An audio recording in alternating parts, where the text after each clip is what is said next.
Jennifer Lopez has always been a force of nature, an undeniable, inescapable blend of glamour, grit, and showbiz charisma.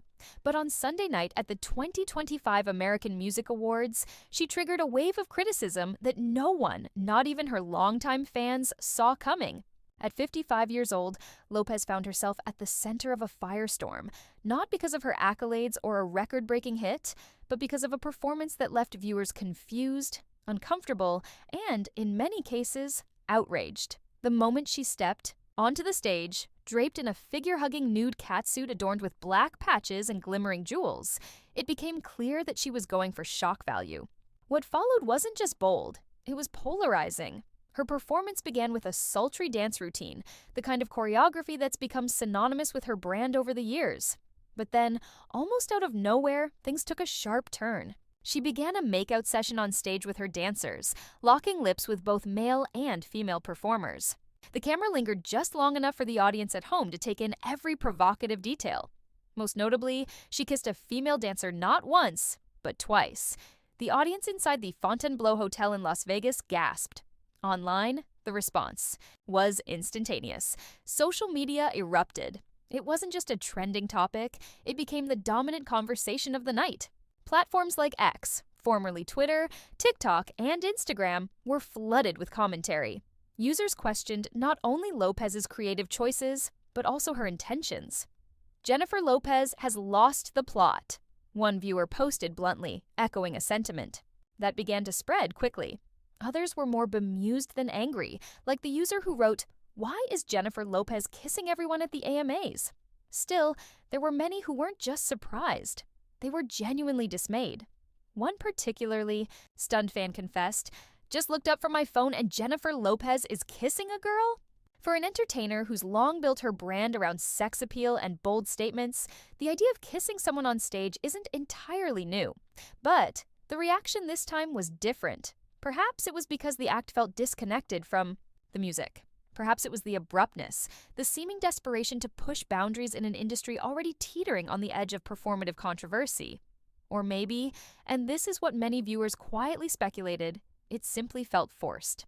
Like Lopez was trying too hard to reclaim relevance in a cultural landscape that's rapidly changing.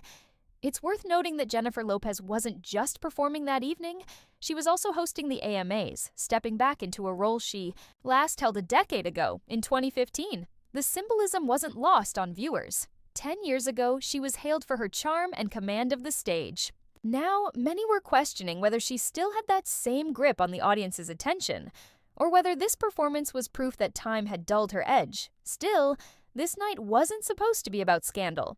The 51st American Music Awards, hosted for the first time ever at the lavish Fontainebleau Hotel on Memorial Day weekend, was meant to be a celebration of music and legacy. A-listers from across genres were slated to perform. Pop newcomer Benson Boone, country stars like Blake Shelton and Lainey Wilson, and industry icons like Gloria Estefan and Janet Jackson were all part of the glittering lineup. In fact, Jackson, herself no stranger to controversy, was being honored with the prestigious Icon Award. Rod Stewart, another music legend whose career spans decades, was in attendance to receive the Lifetime Achievement Award. And yet, despite all this star power, the night became fixated on Lopez's 3-minute set that overshadowed even the most moving tributes. The stage was packed with talent and relevance. Comedians like Nikki Glaser and Tiffany Haddish brought humor. Actor and host Wayne Brady lent his charm. Fashion's wild child, Cara Delevingne, turned heads. Online sensation Kai Cenat, rising country voice Megan Maroney, and viral hitmaker Shabuzi rounded out the list of presenters. It was an eclectic blend of pop culture, meant to show how the AMAs were evolving in a world that constantly reinvents entertainment. But even in this varied lineup, it was Lopez who stole the spotlight. For all the wrong reasons. The network change added another layer of significance to this year's show. For the first time since its inception in 1974, the American Music Awards were broadcast on CBS, leaving behind its long-standing home at ABC. It marked a symbolic passing of the torch, a new chapter for an awards show that struggled in recent years with declining ratings and growing questions about relevance.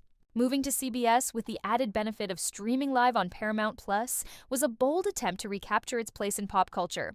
The showrunners clearly hoped that bringing in a powerhouse like Jennifer Lopez would bring the buzz and excitement they needed. What they didn't anticipate, perhaps, was that the buzz would take such a chaotic turn. It's easy to argue that Lopez has always known how to grab headlines. She's never been one to play it safe, and in many ways, that's what has kept her career afloat for so long. From her early days as a fly girl on In Living Color to her explosive rise in the late 90s and early 2000s with hits like If You Had My Love and Jenny from the Block, she's cultivated an image of the unstoppable Latina who can sing, dance, act, and command a brand empire. But in recent years, that image has faced its fair share of criticism. From rumors of diva behavior to failed film projects and a highly scrutinized marriage to actor Ben Affleck, Lopez has been in the news more for her personal life than her artistry.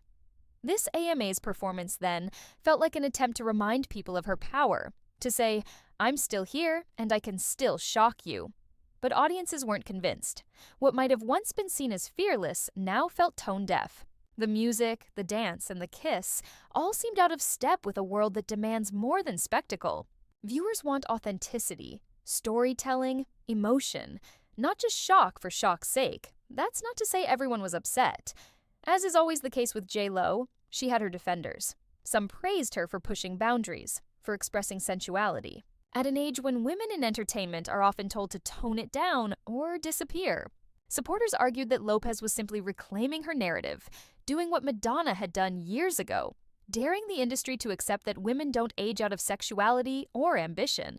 But the volume of criticism was deafening compared to the pockets of praise. The performance also reignited ongoing debates about queerness in pop culture.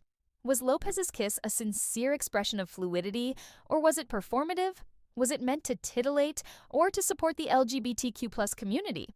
These are questions that have been asked of other artists before.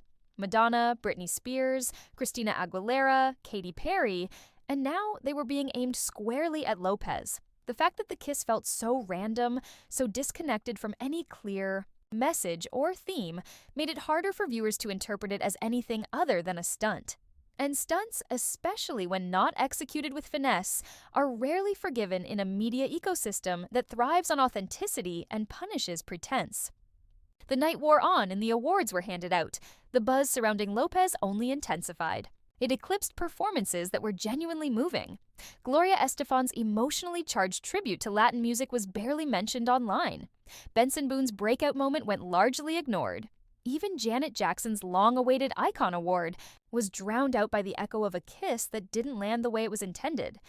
Jennifer Lopez, once celebrated for her ability to reinvent and surprise, found herself caught in a paradox.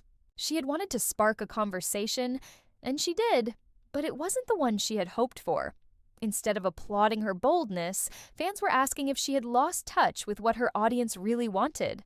They were questioning if the woman, once known as Jenny from the Block, had become a caricature of her former self, clinging to shock tactics in place of substance. In the days that followed, opinion pieces poured in. Cultural critics dissected the performance. Media outlets ran think pieces about aging pop stars, the pressure on women in entertainment, and the fine line between empowerment and exploitation. Memes surfaced. Late-night comedians poked fun. And Lopez? She remained characteristically silent, at least for the moment. No apology, no clarification, just a storm left behind in the wake of a performance that may very well define her 2025.